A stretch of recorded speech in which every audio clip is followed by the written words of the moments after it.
السلام عليكم ورحمة الله وبركاته. الحمد لله رب العالمين، والعاقبة للمتقين، والصلاة والسلام على سيد الأنبياء والمرسلين. أما بعد، فأعوذ بالله من الشيطان الرجيم. بسم الله الرحمن الرحيم. رب اشرح لي صدري ويسر لي أمري واحلل عقدة من لساني يفقه قولي. آمین یا رب العالمین۔ امید کرتی ہوں کہ انشاءاللہ تمام اسٹوڈنٹس بخیر وافیت ہوں گی، ایمان صحت اور تقوی کی انشاءاللہ بہترین حالتوں میں ہوں گی۔ اس سے پہلے ہم نے کتاب اللباس صحیح البخاری میں سے سٹارٹ کی تھی۔ کتاب اللباس میں ایک پہلی حدیث ہم پڑھ چکے ہیں، اس کے اندر ہم نے دیکھا کہ نبی اکرم صلی اللہ علیہ وسلم کا بچھونا بستر کس طرح سے سمپل ہوتا تھا، اور کس قدر ہم نے ایک ہی حدیث کے اندر حکمتیں پڑھی کہ ان کے پیچھے کیا کیا حکمتیں چھپی ہیں، کہ سوال کس طرح سے کرنا ہے، کہ جو فیمیلز ہیں ان کو امپاورمنٹ ہمارا ریلیجن دیتا ہے، اینڈ اسی طرح سے کس طرح عورتوں کو مقام دینا شروع کیا صحابہ کرام رضی اللہ تعالیٰ عنہم اجمعین نے، اور اس کے ساتھ ساتھ کس طرح سے وہ جو ٹائم مینجمنٹ ہے اس کو کس طرح سے ڈیل کرتے تھے، کہ دین اور دنیا کے درمیان کس طرح سے بیلنس لے کے چلنا ہے، اور دونوں کے اندر کس طرح سے اگر ہم نے اپنے جو ہمارے ساتھی ہیں، اپنے جو کمپینینز ہیں، ان سے کس طرح سے ہمیں ہیلپ لینی ہے۔ آج ہم انشاءاللہ تعالیٰ ایک اور حدیث مبارکہ کتاب اللباس سے شروع کرنے جا رہے ہیں، اور سب سے پہلے تو ہم اس کا یہ صحیح بخاری کی روایت ہے 5844۔ سب سے پہلے ہم اس کی ورڈ بائی ورڈ ٹرانسلیشن کو دیکھتے ہیں۔ امام بخاری اپنی کتاب کے اندر روایت کرتے ہیں صحیح البخاری کے اندر، حدثنا، ہم سے بیان کیا، عبداللہ بن محمد، عبداللہ بن محمد نے، اور عبداللہ بن محمد کہتے ہیں حدثنا، ہم سے بیان کیا، ہشام، ہشام نے، اور ہشام کہتے ہیں اخبرنا معمر، ہمیں خبر دی معمر نے، اور معمر آگے بیان کرتے ہیں عن زہری جی، زہری سے، زہری کہتے ہیں اخبرتنی، مجھے خبر دی، کس نے؟ ہند بنت الحارثی، ہند بنت حارث نے۔ تو زہری کہتے ہیں کہ مجھے خبر دی ہند بنت حارث نے، اور ہند بنت حارثہ کس سے روایت کرتی ہیں؟ عن ام سلمہ، ام سلمہ رضی اللہ تعالی عنہا سے۔ تو ہند بنت حارث ام سلمہ رضی اللہ تعالیٰ عنہا سے روایت فرماتی ہیں کہ استيقظ النبي صلی اللہ علیہ وسلم من اللیل، بیدار ہوئے نبی اکرم صلی اللہ علیہ وآلہ وسلم من اللیل، ایک رات میں، وہوا، اس حال میں کہ وہ، یا پھر اور وہ، یقولو، کہہ رہے تھے، لا الہ الا اللہ، لا الہ الا اللہ، نہیں ہے کوئی سچا معبود سوائے اللہ کے۔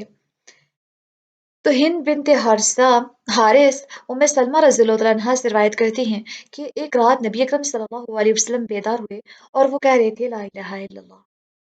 ماذا انزل اللیلۃ من الفتنۃ، ماذا، کیا کچھ، انزل اللیلۃ، کیا کچھ اتارا گیا ہے آج کی رات میں، من الفتنتی، فتنوں میں سے، ماذا، کیا کچھ، انزلہ، اتارا گیا ہے، من الخزائن، خزانوں میں سے۔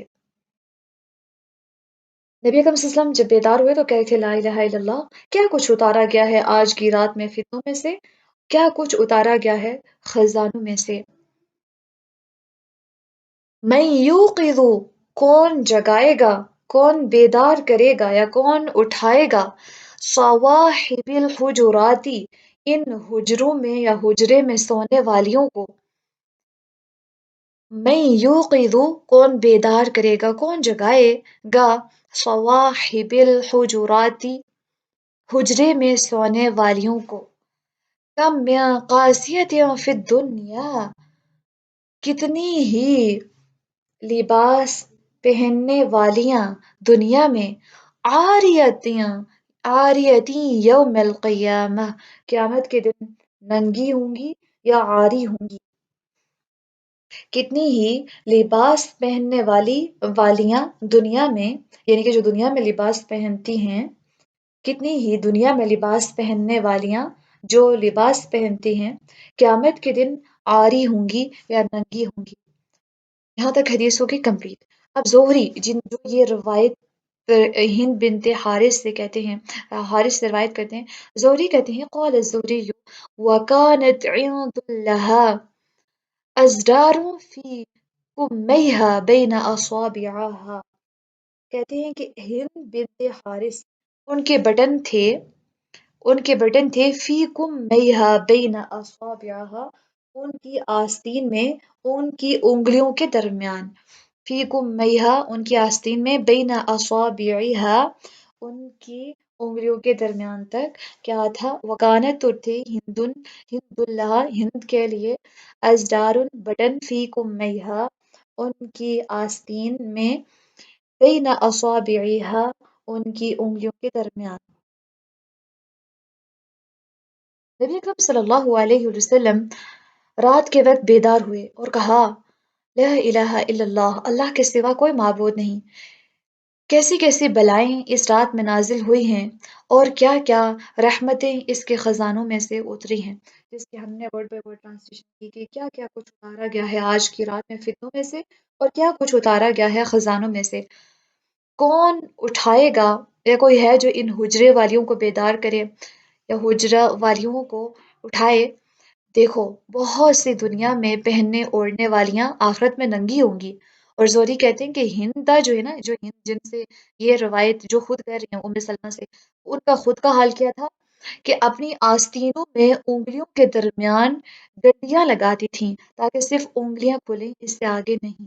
تو اس قدر وہ پردے کا اہتمام کرتی تھی، ہمیں دیکھا تھا کہ ان کے بٹن تھے ان کی آستین میں، ان کی انگلیوں کے درمیان بٹن لگائے ہوتے تھے تاکہ یہاں سے پیچھے نہ جا سکے، ان کے بازو وغیرہ مکمل طور پر نظر نہ آ سکے، اس قدر آگے رکھتی تھی، ہاتھوں سے بھی آگے، انگلیوں تک اپنی جو آستینیں ہیں ان کو رکھا کرتی تھیں ہند بنت حارثہ۔ ٹرانسلیشن کے بعد اب ہم سٹارٹ کرتے ہیں اس حدیث کی انشاءاللہ تعالی ڈسکرپشن، اس کو ہم ڈسکرائب کرتے ہیں۔ اب دیکھیں کہ نبی اکرم صلی اللہ علیہ وسلم جب رات کو اچانک ان کی آنکھ کھلی یا جب اچانک جاگے تو اس وقت کیا پڑھے تھے، ہم نے دیکھا حدیث مبارکہ کے اندر لا الہ الا اللہ۔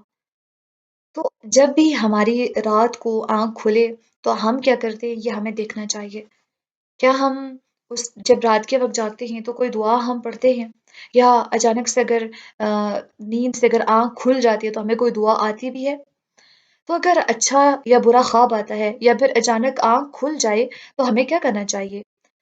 حدیث مبارکہ میں ہے کہ جو شخص رات کو کسی وقت بیدار ہو اور یہ کلمات کہے تو اسے بخش دیا جاتا ہے، اور اگر وہ کوئی دعا کرے تو اس کی دعا قبول ہوتی ہے، اور پھر اگر وہ وضو کر کے نماز پڑھے تو اس کی نماز بھی قبول ہوتی ہے۔ اور وہ کلمات کون سے ہیں؟ لا الہ الا اللہ وحدہ لا شریک لہ، لہ الملک ولہ الحمد وہو علی کل شیء قدیر، سبحان اللہ والحمد للہ ولا الہ الا اللہ واللہ اکبر ولا حول ولا قوة الا باللہ العلی العظیم، رب اغفر لی۔ لا الہ نہیں ہے کوئی سچا معبود، الا اللہ سوائے اللہ تعالیٰ کے، لا شریک لہ اس کا کوئی شریک نہیں ہے، لہ الملک اسی کے لیے ہے بادشاہت، وَلَهُ الحمد اور اسی کے لیے تعریف ہے، وَهُوَ عَلَى كُلِّ شَيْءٍ قدیر اور وہ ہر چیز پر پوری طرح قادر ہے، سبحان اللہ اللہ پاک ہے، والحمد للہ اور اللہ ہی کے لیے سب تعریف ہے، ولا الہ الا اللہ اور اللہ کے سوا کوئی سچا معبود نہیں، اللہ اکبر واللہ اکبر اور اللہ سب سے بڑا ہے، ولا حول ولا قوة الا باللہ نہ ہی نیکی کرنے کی طاقت ہے اور نہ ہی برائی سے بچنے کی قوت ہے سوائے اللہ تعالیٰ کی توفیق کے، العلیش جو سب سے بلند ہے، العظیم جو بہت عظمت والا ہے، رب اغفر لی اے میرے رب مجھے بخش دیجیے۔ اگر ہم یہ دعا مانگتے ہیں، سے بخاری کی روایت ہے، اگر ہماری اچانک سے آنکھ کھلتی ہے، اچھا خواب دیکھتے ہیں یا برا خواب دیکھتے ہیں یا اچانک آنکھ کھلتی ہے، تو ہمیں رات کے وقت یہ دعا پڑھنی چاہیے۔ تو یہ حدیث سے مبارکہ آپ نے اپنے پاس یہ دعا لکھ لینی ہے، تاکہ آپ کے پاس یہ ہمیشہ محفوظ رہے، اور جب جب آپ کی آنکھ اس طرح سے کھلے تو آپ اس کو اپنے عمل میں لائیں، ایک دم سے اس دعا کو پڑھیں۔ اگر زبانی یاد نہیں ہوتی تو آپ نے جہاں پہ لکھی ہے اس کا آپ نے دیکھ کے پڑھ لینی ہے، یا پھر اس طرح سے سلائڈس کے اسکرین شاٹس لے کے آپ ان کا پرنٹ بھی نکلوا سکتے ہیں۔ تو ہم نے یہ دعا پڑھنی ہے، اس حدیث سے مبارکہ سے ہم نے یہ بات سیکھی کہ اگر رات کو اچانک ہماری آنکھ کھل جاتی ہے تو اس وقت ہم دعائیں مانگیں، بجائے اس کے کہ ہم اٹھ کے موبائل فون یوز کرنا شروع کر دیں یا کسی اور کام کے اندر مصروف ہو جائیں۔ ہم نے دیکھا کہ اگر ہماری رات کو اچانک آنکھ کھلتی ہے تو ہم نے دعا پڑھنی ہے اس وقت، اور اللہ تعالیٰ سے اور بھی بہت سی دعائیں مانگنی ہیں، اگر پاسبل ہے تو ہم نماز وغیرہ بھی ادا کریں۔ دوسرا، اب ہم نے دیکھا کہ کون جگائے ان سونے والیوں کو، حجرے میں سونے والیوں کو۔ اس کا مطلب ہے کہ ہمیں تہجد کی نماز کے لیے خود تو اٹھنا ہی چاہیے، لیکن ایک دوسرے کو بھی جگانا چاہیے تہجد کے وقت، تاکہ ہم نیکی کے کاموں میں ایک دوسرے کا تعاون کریں، ایک دوسرے کا ہاتھ بٹائیں۔ تو ایک دوسرے کا ہم نے ساتھ دینا ہے نیکی کے کاموں کے اندر بھی۔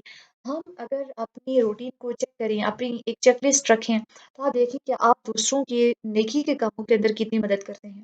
کوئی اگر اچھا کام کر رہا ہے آپ اس کو کتنا سپورٹ کرتے ہیں، پھر آپ کو آئیڈیا ہو جائے گا کہ آپ تعاون کتنا کرتے ہیں دوسروں کو ہیلپ آؤٹ کرنے میں۔ کوئی اگر نماز نہیں پڑھ رہا، اس کو نماز کی عادت ڈالنے میں اپنے ساتھ اس کو نماز پڑھائیں۔ وضو کرنا مشکل لگ رہا ہے تو اس کو پہلے ہی کہہ دیں کہ آپ جا کے وضو کرو۔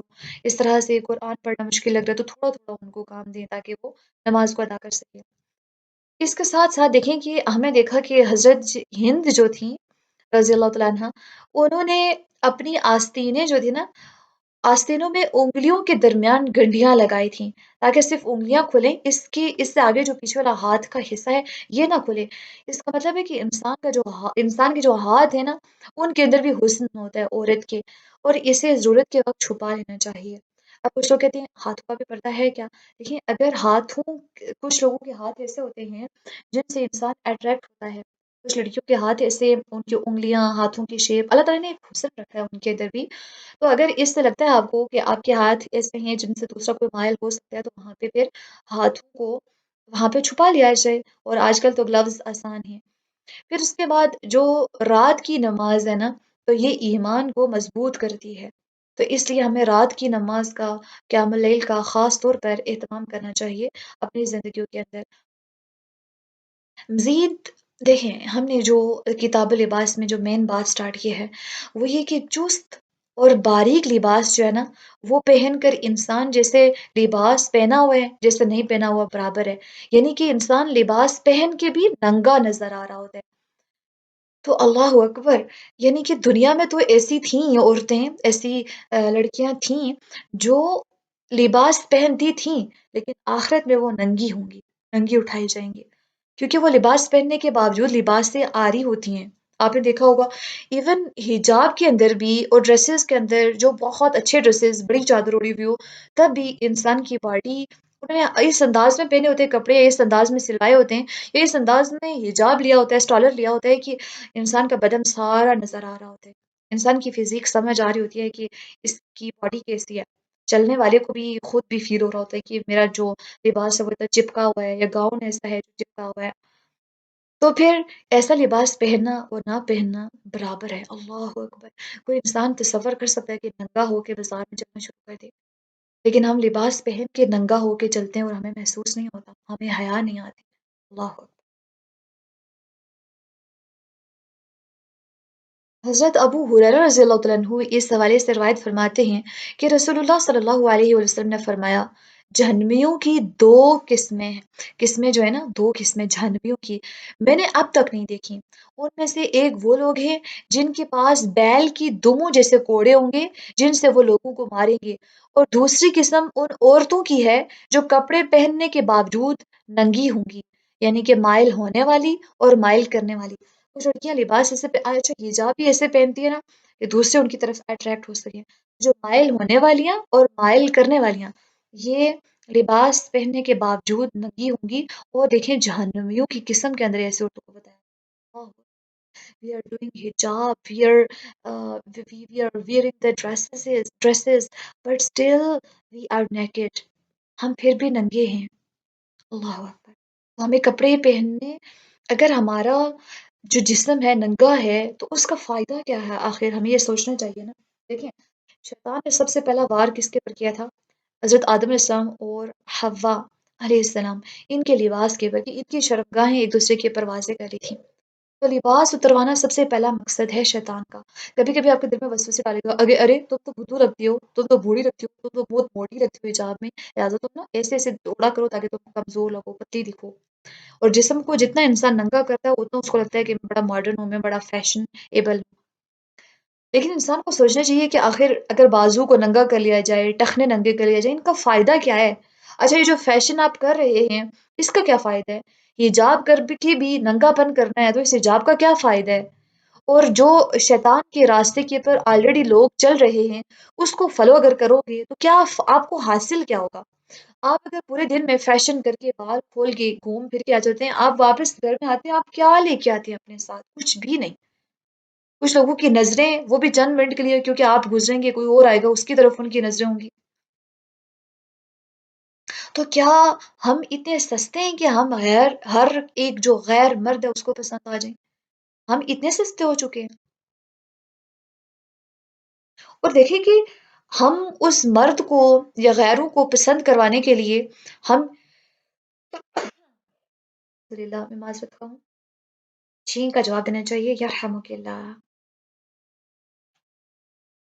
اچھا، کیا میں اتنی مجھے سوچنا چاہیے کہ کیا میں اتنی سستی ہوں کہ ہر غیر مرد کو میں پسند آ جاؤں، ہر غیر مرد جو ہے وہ میری طرف نظر اٹھا کے دیکھنا شروع کر لے. اور یاد رکھیے کہ جس کے لیے اتنا فیشن کیا جا رہا ہے، جس کے لیے جسم کو ننگا کیا جا رہا ہے، لباس پہن کے بھی لباس اتار کے چلا جا رہا ہے، حجاب کے اندر بھی فیشن کیا جا رہا ہے، بدلے میں وہ انسان دے کیا رہا ہے؟ کچھ بھی نہیں. اور وہ انسان تو کچھ بھی نہیں دے رہا ہے. نمبر ون، اللہ تعالیٰ کی طرف سے بھی کوئی اجر نہیں ملے گا، کیونکہ ایسا حجاب جو آپ نے لوگوں کو دکھانے کے لیے کیا ہے، کپڑے پہنے لیکن دوسرے کو مائل کرنے کے لیے پہنے، کوئی اجر نہیں ہے. تو اب دیکھیں، نہ دنیا میں کچھ ملا نہ آخرت کے لیے، تو نقصان کس کا ہوا؟ بے حجابی میں انسان کے پاس نقصانات ہی نقصانات ہیں. تو حجابین اپنی قدر کیجیے. حجاب بہت زیادہ امپورٹنٹ ہے. حجاب آپ کی گریس ہے. حجاب آپ کو عزت دیتا ہے. حجاب آپ کو اللہ کی طرف سے ایوارڈ سے ریوارڈ سے نوازتا ہے. حجاب آپ کو گندی نظروں سے پروٹیکٹ کرتا ہے. آپ اگر روڈ پہ چل رہے ہیں، آپ کو ایک ریڑھی لگی ہوئی نظر آتی ہے، ہر بندہ اس کو، دوسرا بندہ اس کو چیز کو اٹھا کے پھرکتا ہے، اٹھا کے پھرکتا ہے، دیکھ کے جاتے ہیں سارے. اس ریڑھی کی طرح نہ بنیں گے جو پبلک پلیس پہ لگے ہوئے ہیں، روڈ کی سائڈ پہ جو آتا ہے کھیل کے اٹھا کے دیکھ کے چلا جاتا ہے، اپنی ضرورت کو پورا کر کے چلا جاتا ہے. آپ اتنے چیپ، اتنے سستے نہیں ہیں، آپ اتنے ناقدرے نہیں ہیں. اپنے کیریکٹر کو بلڈ اپ کرنا ہے. ایسا نہیں بننا کہ ہر کسی کو پسند آئے، جو آئے ٹچ کر کے چلا جائے. نو، اپنی قدر ہم نے خود کرنی ہے. تو ایسی عورتیں جنت میں داخل نہیں ہوں گی. کون کون سی؟ مائل ہونے والیاں، مائل کرنے والیاں، اور سر بختی اونٹ کے کوہان کی طرح جن کے ہوں، یعنی کہ اوپر کر کے جوڑا بنایا ہوا ہوتا ہے جن لوگوں نے. ایسی عورتیں جنت میں بھی داخل نہیں ہوں گی، جنت کی خوشبو بھی نہیں پائیں گی. حالانکہ جنت کی خوشبو تو لمبے فاصلے سے آتی ہے. خود کو ایک ایسے ہیرے کی طرح بنائیے کہ جس کو اگر شاپ کے اندر جا کے کسی نے دیکھنا بھی ہو نا، اس تک پہنچ نہیں سکتا. اس کے باہر کور ہوتا ہے، کور سے دور سے دیکھ لیتے ہیں کہ آیا کہ اس کی ورتھ کیا ہے. پہنچ تک کسی کی بھی نہیں ہوتی. جو ڈیزرو کرتا ہے آپ کو صرف آپ تک وہی پہنچ سکتا ہے، بس اس کے علاوہ نہیں. جو حقدار ہے بس وہی، ہر ایرا غیرہ چلتے ہوئے آپ کو ٹچ نہ کرے. اور یاد رکھیے کہ ایک عورت بھی دوسری عورت کے سطر کو نہ دیکھے، اور اسی طرح سے جو کوئی مرد ہے وہ دوسرے مرد کی سطر کو نہ دیکھے. عورت کا جو پورا جسم ہے وہ اس کی سطر ہے. اس کے عورت کے ہاتھ، پاؤں اور اس کا جو چہرہ ہے، اس کو چھوڑ کے باقی سارا اس کا جسم سطر ہے. تو ایسے اسپیشلی پرائیویٹ پارٹس کے اوپر ایک دوسرے کی نظر نہ ڈالیں، عورتیں عورت کی اور مرد مرد کی. اور یہ تو دور کی بات ہے کہ اور مرد جو ہیں وہ عورت کے اوپر نظر ڈالیں.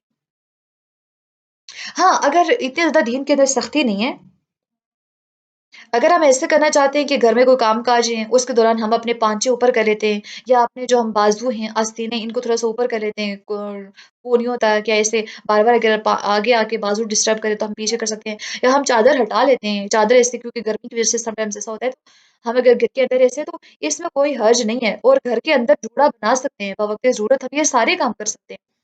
گھر کے اندر عورت بے شک ایک زینت ہے، اس کی چادر حیا ہے ایک، اور اس کی باڈی کو پروٹیکٹ کرتی ہے، لیکن آپ اگر گھر کے اندر چادر ہٹانا چاہتے ہیں، کوئی مرد نہیں ہے، آپ اسے ہٹا کے کام کرنا چاہتی ہیں، تو اس کی اجازت ہے، اسلام آپ کو باؤنڈ نہیں کرتا۔ سو وی شوڈ بی کانفیڈنٹ آن اور لائف اسٹائل۔ تو ہمیں اپنے جو لائف اسٹائل ہے ہمارا یہ بہت آسان ہے، لوگ کہتے ہیں اللہ گھر کے اندر بھی ہمیں چار طرح سے چادر کو لپیٹ کر رکھنا چاہیے، ارے عورت گھر میں، آپ عورت گھر میں اگر ہیں، آپ کی کسی غیر محرم کی نظر آپ کے اوپر نہیں پڑ رہی، تو آپ جس اپنے اپنوں کے اندر ہیں، آپ ایسا لباس پہن سکتے ہیں جیسا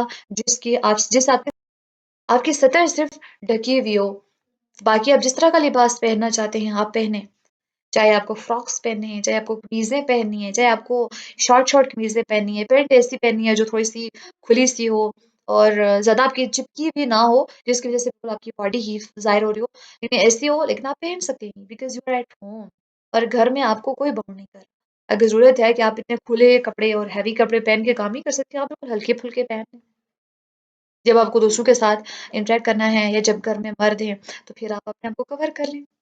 تو اسلام ہمیں کبھی بھی باؤنڈ نہیں کرتا۔ اس حدیث سے مبارکہ کے اندر ایک ہم نے دیکھا کہ کتنے ہی خزانے ہیں، تو ہم نے دیکھا کہ خزانے، فتنے اترے ہیں ساتھ ساتھ میں خزانے، تو جب جب انسان کے پاس خزانے آتے ہیں اس کے ساتھ ساتھ فتنے بھی آتے ہیں، تو فتنے بھی ساتھ ساتھ میں اترتے ہیں۔ ہمیں دیکھا نا کہ حدیث مبارکہ کے اندر کہ کیا کچھ اتارا گیا آج کی رات میں فتنوں میں سے، اور کیا کچھ اتارا گیا خزانوں میں سے۔ آپ نے دیکھا ہوگا کہ جس کے پاس اکثر زیادہ پیسے آ جاتے ہیں، تھوڑا تھوڑا عبادات سے غافل ہونا شروع ہو جاتا ہے، زیادہ نہ بھی ہو تھوڑا بہت ہو جاتا ہے، اس کو لائف سٹائل اس کا تھوڑا بہت ایسا مصروف کرنا شروع کر دیتا ہے کہ وہ قرآن سے آہستہ آہستہ دور ہونا شروع ہو جاتا ہے، تھوڑی بہت انسانیت، کیونکہ انسانوں کا دکھ درد سمجھنا ان کے لیے تھوڑا مشکل ہو جاتا ہے، تو جہاں جہاں پہ خزانے آتے ہیں ساتھ ساتھ میں آزمائشیں پھر انسان کے اوپر آتی جاتی ہیں۔ اور پھر ہمیں رشتہ داروں کے ساتھ قطع تعلقی نہیں کرنی چاہیے، حدود کے اندر رہ کر ضرورت کے وقت ہمیں بات کرنی چاہیے، سرو کرنی چاہیے، ڈیل کرنی چاہیے۔ ہم کہیں کہ فلاں جو ہے نا انکل نامحرم میں آئے تھے، گھر میں کوئی بھی نہیں تھا، لہٰذا ہم نے تو دروازے کے اوپر سے ناک کر کر کے چلے گئے، لیکن ہم نے ان کو بتایا تک نہیں کہ گھر میں کوئی نہیں ہے، یا فلاں لوگ آئے تھے گھر میں، آ، بھائی نہیں تھا، تو اب ان کو پوچھنا تھا، کوئی حال چال پوچھنے تھے، بابا کے کوئی دوست تھے، اب مجھے بالکل پوچھ ہی نہیں سکی، یا پھر آپ کو آپ کے کوئی ایسے ٹیچر ہیں جن سے آپ کو بہت ارجنٹلی جیسے تھیسس وغیرہ کے اندر ہیلپ چاہیے، نہیں جی میں ان سے نہیں پوچھ سکتی۔ آپ دیکھیں کہ ضرورت کے وقت حدود کے اندر رہ کر بات کریں، ایموجیز کا یوز نہ کریں، انفارمل ڈسکشن نہ کریں، صرف جو آپ کا سوال ہے اس حد تک رہیں، ہنس کے مسکرا کے یا پھر نرم لہجہ کر کے بات نہ کریں، اسٹریٹ فارورڈ آپ بات کریں، اور آپ کو اجازت ہے کہ ہم اس طرح سے نامحرم کے ساتھ اگر کوئی باوقت ضرورت اگر پڑ جاتی ہے ضرورت بات کرنے کی، آپ ہم ان سے بات کر سکتے ہیں، منہ بند کر کے نہیں رہنا، ضرورت ہے پھر بھی ہم چپ ہو جائیں، دین ہمیں اتنا بھی ریسٹرکٹ نہیں کرتا۔ صحابی صحابیات سے بھی آ کے سوال پوچھ لیا کرتے تھے، دروازے پردے سے ہو کے، اور ساتھ میں پردہ انسان اس کا مکمل طور پہ اہتمام کرے، اور ساتھ ساتھ میں دیکھے کہ جو نامحرم سے بات کرنے کے آداب ہیں سارے ان کا خیال رکھ رہا ہو، اور اکیلے میں بالکل بات نہ کریں، آپ کے بڑے کوئی موجود ہوں ان کے سامنے ہی بات کی جائے، یا کوئی نہ کوئی تھرڈ پرسن ہو، ایک مرد ایک عورت کہیں پہ بھی اکیلی نہ ہو، چاہے چیٹ کے اندر ہو، بہت زیادہ احتیاط کرنی چاہیے، کیونکہ تیسرا ان کے درمیان شیطان ہوتا ہے۔ ہم نے دیکھا کہ صرف لباس تک یہ نہیں رہنا چاہیے، بلکہ ہم یہ سوچتے ہیں کہ ہر وقت نئے کپڑے ہوں، بلکہ ہمیں یہ بھی سوچنا چاہیے کہ ایک دن تو ہم بے لباس اٹھائے جائیں گے، تب تو کوئی دوسرے کی طرف نہیں دیکھے گا، تو دیکھیں کہ انسان جب ویسے بھی بروز محشر اٹھائے جائیں گے تو وہ بے لباس ہی ہوں گے۔